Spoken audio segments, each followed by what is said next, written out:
Why should people who have stayed maybe 20 years, 15 years, have issues in their marriage just because of the children God has blessed them with? We can still, and you don't need to have 20 children just looking for one boy. Hey, maze. Asante sana, asante. Hello and welcome to another classic episode of the Weekend Edition. I'm your host, Dr. Kingori. Before I tell you about the wonderful topic we have prepared you on this one, a very beautiful story, by the way, that includes an incident whereby a 15-bob item at a Kakamega hospital saved the life of a mother and her twins. Ni story najua mtapenda sana. But first, a few things we need to get out of the way. I believe by now you're all familiar na Mchungaji Victor. I see president asking for peace. People tu ni kuandamana kabisa. And they said, I'm a Kenyan. Right. And I'm anointed by the Lord. I should stand with my country. True. And I started praying for our country. Na pia nilikuwa naambia watu. Right. And so that's what happened. I prayed, maandamano ikaisha. Watu waziamini maandamano ilistopishwa na mtoto mmoja, but that was just to jog your memory. Another video of him has surfaced online. Sijui ni alini, but mimi nimeiona jana, and the clip has sparked a very interesting debate. Mtumishi and his mom were doing a worship service online, and while in the spirit, he sends his mother for a glass of water. Can you give me water, tafadhali? And I begin to thank God. First thing I could not get my head around was, mama mchungaji alifuata amri ya roho ama ya mwana. Na mimi hata kitu imenichanganya zaidi kwa hiyo video after kuiona, sijui sasa kati ya Victor na mamake nani ndio mtume. And can you get me some water tafadhali? Na mama yake akaamka akaendea. Then he goes ahead and starts singing, if I could get anything. Kwanza I think that's the wrong song. After kupiga hiyo sipi ya maji, angekuwa what a friend we have in Jesus. And people also pointed out how after kutuma mama yake maji, mchungaji talks about how he has been asking God to give him this one thing that he does not have. I want you to give me something tonight. I keep on asking God for discipline. In short, the apostle is trying to tell us that hata Mungu anajua hananga adabu. And the video has elicited mixed reactions, and the criticism is understandable because kutoka kitambo wa Kenya hawajaitaka kuona mchungaji akipewa maji. But then again, someone could argue that this is like a repeat of the Bible times where Jesus asked for water from a Samaritan woman, alafu the Samaritan woman akakataa kwanza. So Victor's mom did not even think twice. So in today's context, Mama Victor ni msamaria mwema. Now, mambo ya religion ni ngumu sana. I believe in God personally, but the situation in the country is now getting very tricky to navigate. Several weeks later, we have not even made sense of Pastor Mackenzie and the whole Shakahola debacle. This week, Kwanzaa, there's a new development. The government is now seeking for a court order to force Mackenzie's followers to eat juu amekataa kukula kabisa. Can you imagine that? The government is seeking the intervention of the courts to get Mackenzie supporters to eat by force. Hii kitu ni unbelievable. Wacha niseme na Kiswahili ndio isink. Serikali imesikia kuna watu wanakataa kukula pande za coast, so imeenda kwa court ndio walazimishwe wakule food. Which is confusing because the rest of us are willing to eat. But it's like, as the haters say, the same government is doing everything to make sure we can't afford to eat. Now, could this be the secret to hacking the difficult times? What if there is free food? What if everything is available, the government just wants us to play hard to get? Labda siri ya kusurvive these hard times ni reverse psychology. Afande sikuli na sikuli. Anatoa bunduki na kotoda. Kijana nimesema ugongewe mayai mbili hapo na ama uone cha mtema kuni. Na hizi ni vitu tunasema hapa kama jokes, na kuna watu wamaigongewa mayai na makarao by force. In other news, a landlord in Kisii is reported to have chopped off a tenant's fingers over 500 shillings rent arrears. This has to be the most twisted version ya kukata balance. When you hear that story mara ya kwanza, hata unaweza fikiria that's a thing. Like in Kisii, ukikosa kulipa rent, landlord anajua mahali atakata. Kwanza ukikutana na mtu na wheelchair, tie buda maze, kwani umeingia on compound? Juana vidole zote za miguu. And this is new level stuff. Inamaanisha we really have to be specific. Ukisikia mtu Kisii anasema anakatiwa na landlord, tie buda maze. Umesikia Mbarambamba ameacha kuvaa open shoes vile aliingia 2 bedroom. Now, I know the cost of living has gone high everywhere in the globe, but I now can confirm that a rent in Kisii can cost you an arm and a leg. Unakutana na msee mazee anatembea na crutches, you be like, mazee pole sana. Kwani what happened? Mazee nilihama wakanikata deposit. To good news now, Father's Day was celebrated this past Sunday, and one of the highlights has to be nominated Senator Karen Nyamo's decision to buy Samido a bottle of liquor worth 420,000 shillings. While the amount may seem too high for some people, it's not the first time pombe may cost Karen Nyamo juu ya Samido. Elsewhere, a hospital in Uganda is offering almost 400,000 Kenya shillings for information on their stolen ambulance. And not to support the crime, but I must admit that it's a very clever concept for a thief to steal an ambulance. So, not to sell it, but aende akaibe nayo as a getaway vehicle during robberies, because you've got to appreciate the genius here. Ukienda kuiba na ambulance, alafu ushikwe, unapigwa mob justice karibu na emergency services. And it's interesting because if the robbery is successful, you ride in the front. Kikiumana, unabebwa nyuma. Either way, unaponea. And the interesting twist about how the ambulance was stolen is that it wasn't stolen at the hospital. A doctor had driven it home, ikaibiwa akiwa kwake.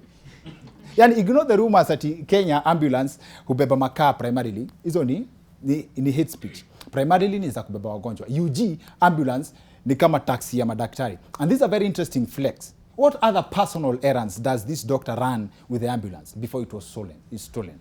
Now I can imagine him as a parent. Imagine mzazi wako akikukujia closing day na ambulance juu ya vile umeanguka mtihani. And now such incidents speak volumes about the health sector. And as we make fun of UG, our very own health sector in Kenya has its own share of problems. Our guest for this episode deserves a lot of credit for major reforms in the nursing sector, but she's too humble to accept them. I met her on a different health project months ago, but her insights about nursing maze are too interesting to ignore. I couldn't wait for the day we could get her on the show, and I still can't wrap my head around how very little things can determine whether someone leaves the hospital dead or alive.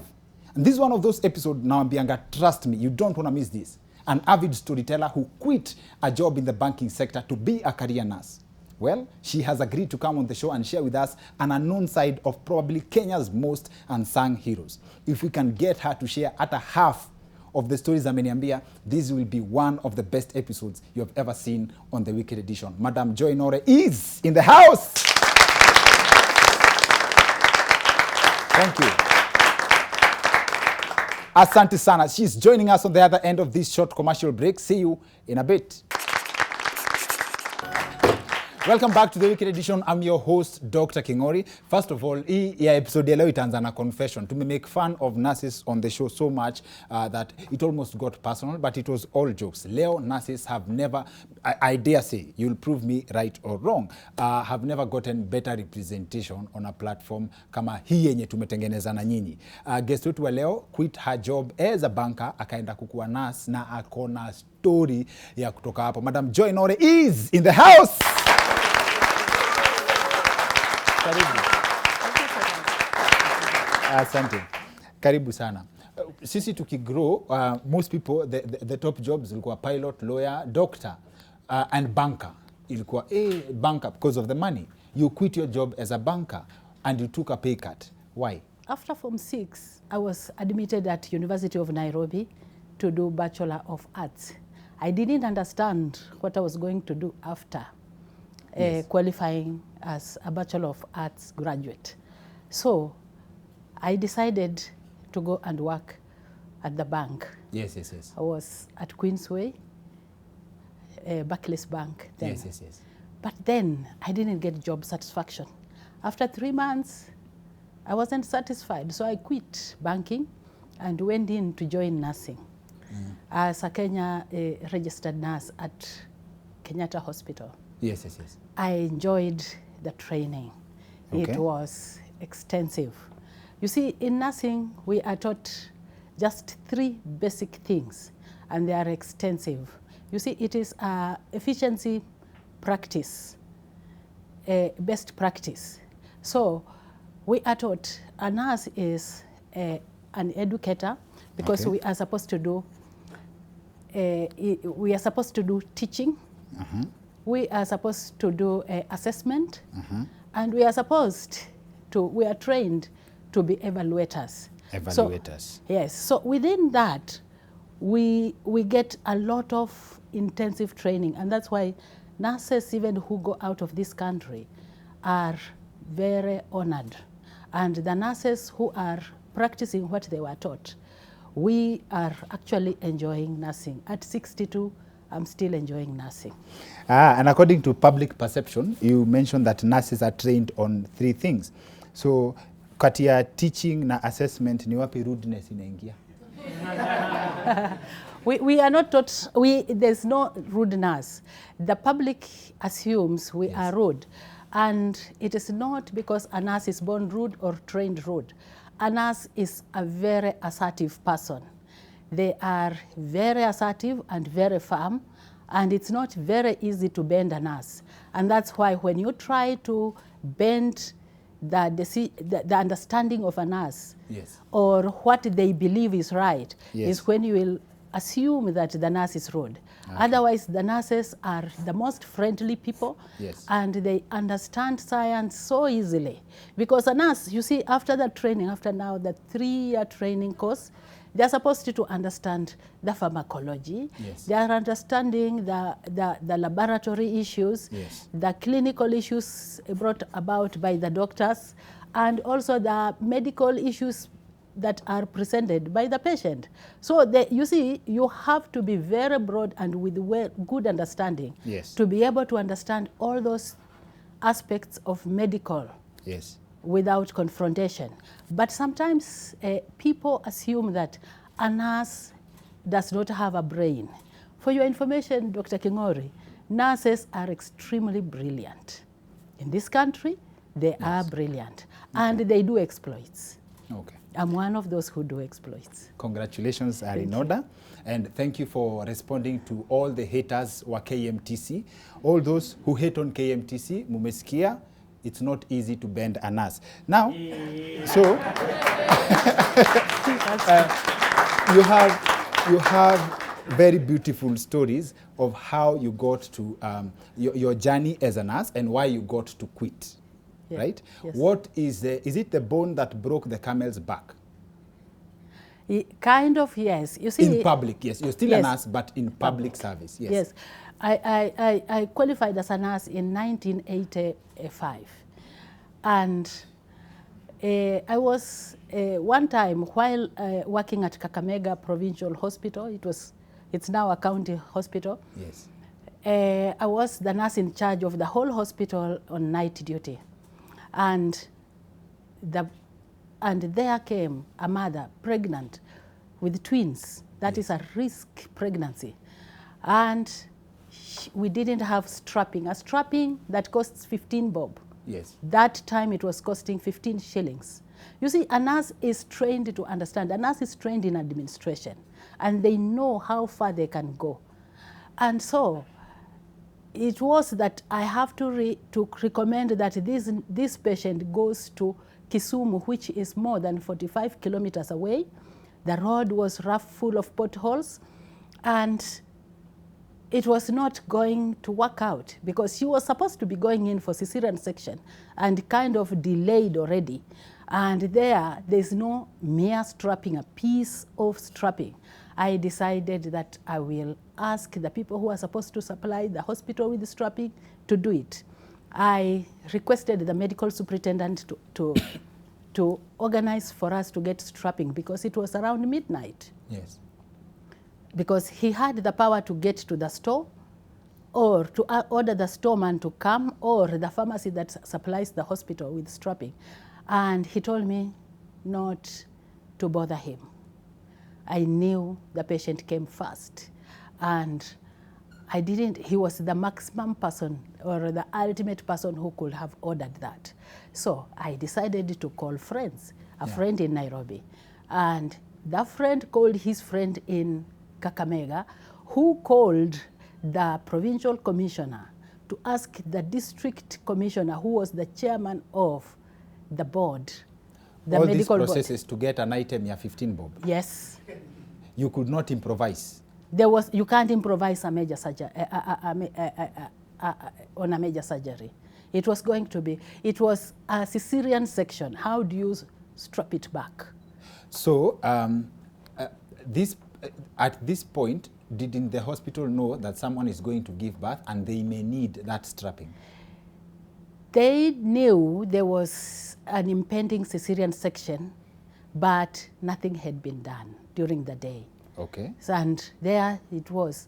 We were given the handover report that we have cesarean section. We are waiting for strapping, and that is 6 p.m. Being told we are waiting for strapping. And what is this time that you're calling the med? 1 a.m.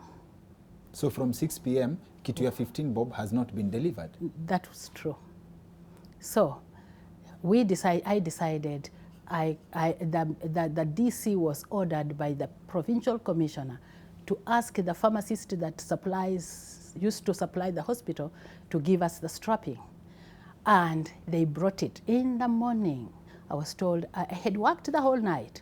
And this is 8 a.m. when everybody has come, the administrators have come. I was meant to write a note or to report why I had asked the DC. I had woken up the DC to provide us strapping. Okay. Now it switched from the pharmacist to the DC. I still wrote down and I was reprimanded for it. Okay. But there we had the twins and the mother safe. Born safely. Yes, they were safe and they were not even in ICU. They were in the general ward. Can you be a nurse with too much experience that you become a doctor? No, nurses, you know, when you choose to be a nurse, nursing is very exciting. You don't need to be a doctor. You just be a nurse, and there is no competition about it. The nurses, you see, if everybody was to follow their line, and nurses know their lane, they know the lane they are supposed to follow. Because in our practice and teaching or training, we are taught who a nurse is. So a nurse is not going, and they have never pretended to become doctors. That's fine. Yes. But the end goal is the same, like getting people to be well. Yes, right? all of you, nurse, doctor, pharmacist, lab technologist, the cleaner, the cook, all of you have to work together to have that. The shortcut is, or the ultimate is that patient.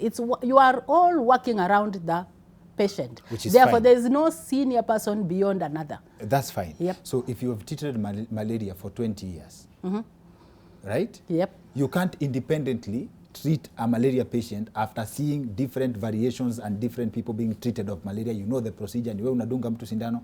You cannot treat malaria. It depends where you are doing it. You see, in the opening So there are places where a nurse can be a doctor. That's what. No, there is. A nurse is a doctor depending on the environment. No, that is not the fact. The fact is, the nurse is empowered. The training in Kenya is Kenya registered community health, and that word community empowers a nurse, licenses a nurse to practice in and out of hospital. The community is not only in the hospital, it's not institutional based only. Yes. Community means everywhere. You can practice nursing everywhere. And that's why nurses have saved a lot of lives in this country. And nurses are, you see, when I said about their taught assessment, within assessment, in the nursing process, we are permitted, authorized, and licensed to diagnose. You're also a fertility expert. Yes. You have someone who has 6 daughters and 1 boy, uko kwa last born, right? So apparently there's a science to it, away from trial and error. Let's start with the natural science of getting a baby boy or a baby girl. Sure bet. I will not say there is 100% sure bet. The most sure way is science-based. We have a sperm sorting machine, whereby you will know Men this is this side. men this side and women this side. Why do we have that? There are certain diseases, which I'll not name now, that are related to gender.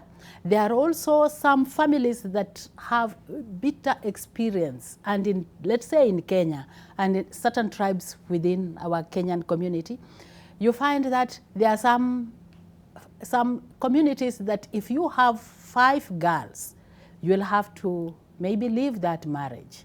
So why should people who have stayed maybe 20 years, 15 years, have issues in their marriage just because of the children God has blessed them with. We can still, and you don't need to have 20 children just looking for one boy. So, and you know, boys or girls are determined by the sperm, not the egg. So, but the women are always... It is the man who determines whether the child is a boy or a girl. Yes, and the women are blamed for the gender of the child. So, get solution. And the solution is let people have what they want. And how do people have what they want? But you do sperm sorting. If they have that challenge, maybe they wanted 2 children, boy and girl, and now they have 3 girls, for instance. You simply, and they come to you, how do we do it? You cannot tell them try and error, because maybe baby number 2 they tried and baby number 3 was an error. There's no sure bet, like there are things that if you follow, you'll get a boy or a girl. It's not 100%. But when you do sperm sorting, you are very sure. And if you are not extremely sure about that, then you can go further by doing a genetic assessment, pre-genetic screening to be of the embryo, to be very sure, 100% sure, because the manufacturers of the new generation sequencer insist that it will be 99.9. So if it goes wrong, you are within the 0.01%. So even science can still go wrong? Yes, it can, but not as much as just try and error. Before we let you go, what do you think would make a difference in the public health sector? Number 1 is empower the nurses. Allow them to practice. Nurses have powers. They have powers, but they are kind of controlled, curtailed, squeezed. I don't know the harsh word to use, until when those like me who were up, we say, no, I'm not going to go on. That's why I had to quit. I came to Kibera to start my private practice. And Kibera you were arrested for immunization? Yes, I was arrested several times, 5 times. Kilimani police station knew I was coming every Sunday. Even every Sunday afternoon I used to, that was way back in 90s. When was this that you were using the police station as your Airbnb? That's a good one. That was way back in 1997. Okay.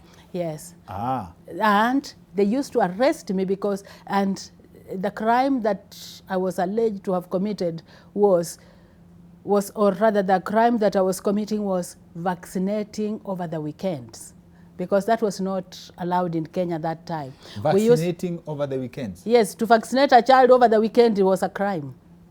And I used to do it because what prompted me to start doing it was something so simple.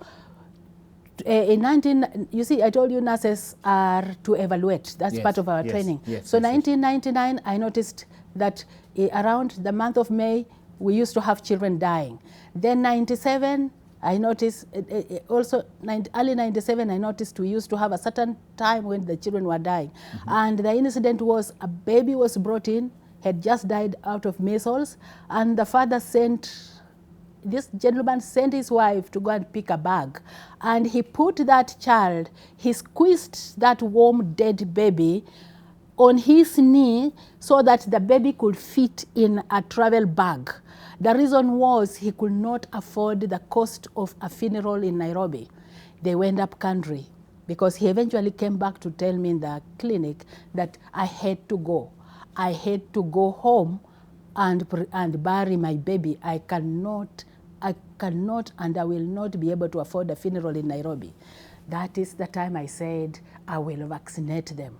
And I used to vaccinate them for free. And I used to use my facility. I used to pay the nurses to help me vaccinate, and I used to vaccinate them for free. And I used to be arrested for doing that 5 times. That's a very sad story, but just curious. Yes. What was the reasoning behind, this is the last thing, the reasoning behind not vaccinating children over the weekend? Kwani vaccines have alcohol? No. The thing was, You see, policies need to be reviewed all the time. It was not a law, it was a policy, and therefore that's why I challenged it. A policy you can challenge. There used to be a policy that vaccinations is Monday to Friday, 8 to 12. And these slum women are looking for food between 7 and 5 p.m. So when are they going to take the children for vaccinations? You see? Okay. They were not able to take the children for vaccination, so I decided to step in. And that's why I used to be arrested. Thank you for the insights on nursing. Thank you. Wapi makofi yake?